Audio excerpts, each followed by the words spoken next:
Stove on చేసుకోవాలి. లో పెట్టుకొని కడాయి పెట్టుకోవాలి.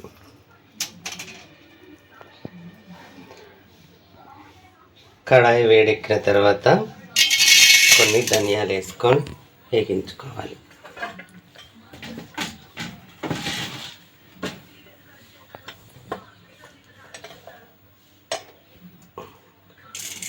కొంచెం జీలకర్ర వేసుకోవాలి. పప్పు దినుసులు వేసుకోవాలి. కొంచెం మెంతి వేసుకోవాలి.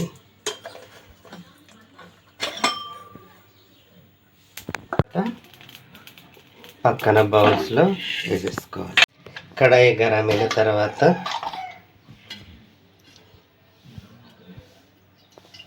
ఒక పావడి నూనె పోసుకోవాలి.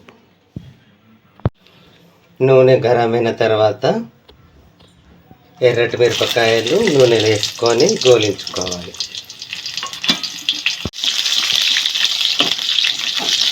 ఈ విధంగా మంచిగా నూనెలో గోలించుకోవాలి.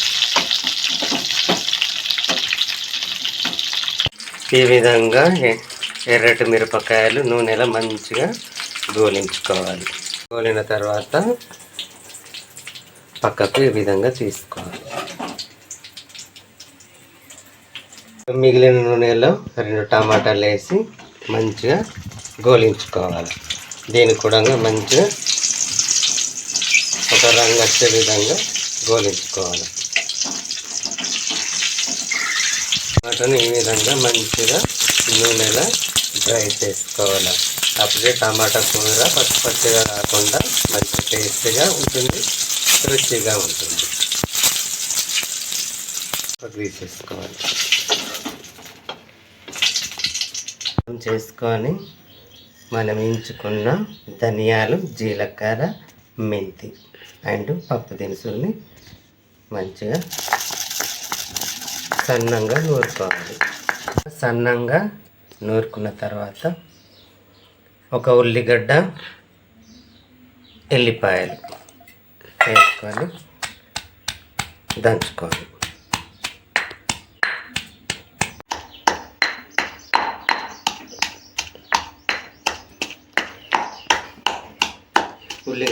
ఎల్లిగడ్డ పచ్చ దంచుకున్న తర్వాత మనం ఎంచుకున్న ఎండుమిరపకాయల్ని వేసుకోవాలి.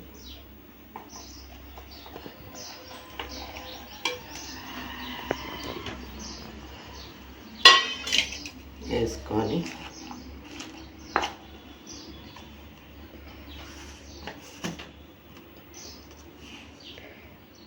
ఒక స్పూన్ ఉప్పు యాడ్ చేసుకొని మంచిగా దంచుకోవాలి మెత్తగా. విధంగా పండు మక్కిన ఎర్రటి మిరపకాయలని ఇట్లా మంచిగా దంచుకోవాలి. 2 చింతపండు రేకులు వేసుకోవాలి. వేసుకొని మంచిగా దంచుకోవాలి. దంచుకున్న తర్వాత మనం ఎంచుకున్న టమాటాని వేసుకోవాలి.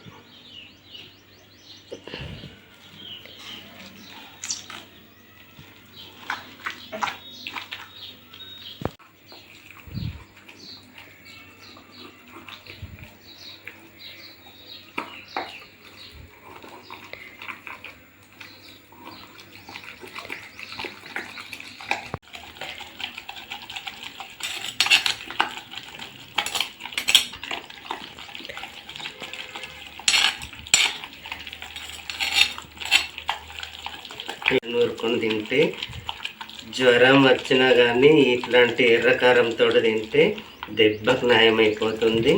ఎంత పెద్ద కీళ్ళ నొప్పులు ఉన్నా తొందరగా అయిపోతుంది. ఒక్క వేడి రొట్టె వేసుకొని రొట్టెంచుకు ఈ ఎర్రకారం, గొడ్డు కారం అంటాం కదా, ఈ గొడ్డు కారం వేసుకొని తింటే ఎంతటి జ్వరమైనా పోతుంది. కీళ్ళ నొప్పి ఉన్నా కానీ ఎట్టే నయమైపోతుంది.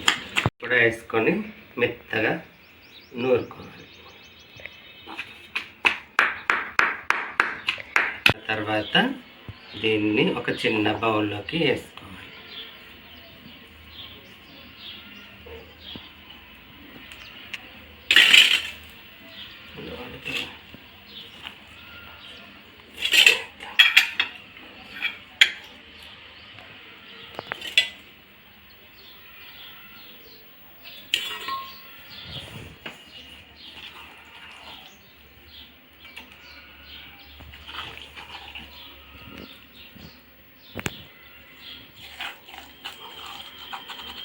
నూరుకున్న కారంని ఒక ప్లేట్లో ఎత్తుకున్నాను.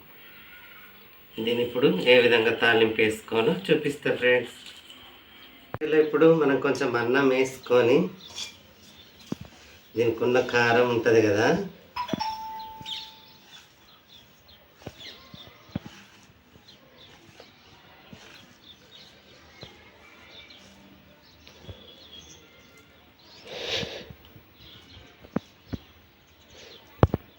సూపర్ ఆన్ చేసుకొని స్టవ్ని సిమ్లో పెట్టుకొని కడాయిని పొయ్యి మీద పెట్టేసుకోవాలి. ఆల్రెడీ ఆయిల్ తోటి మనం చేసుకున్నాం కాబట్టి ఉన్న ఆయిల్తో మనం చేసుకోవాలి. ఆయిల్ గరమైన తర్వాత ఒక చిన్న స్పూను ఆవాలు, జీలకర్ర తాలింపుకి వేసుకోవాలి. కొన్ని పప్పు దినుసులు కూడా వేసుకోవాలి.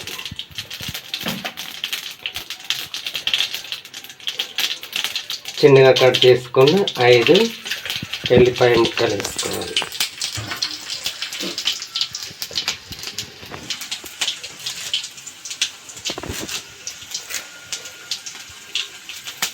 ఐదు రెమ్మల కరివేపాకు వేసుకోవాలి.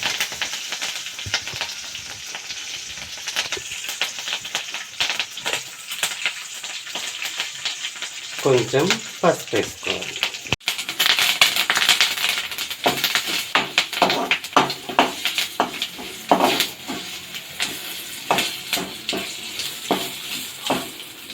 తాలింపు మంచిగా గోలిన తర్వాత మనం నూరుకున్న ఎర్రటి కారాన్ని వేసి మంచిగా కలుపుకోవాలి. వేడి వేడి గొడ్డు కారం రెడీ. వేడి వేడి ఎర్రమిరపకాయల కారం రెడీ.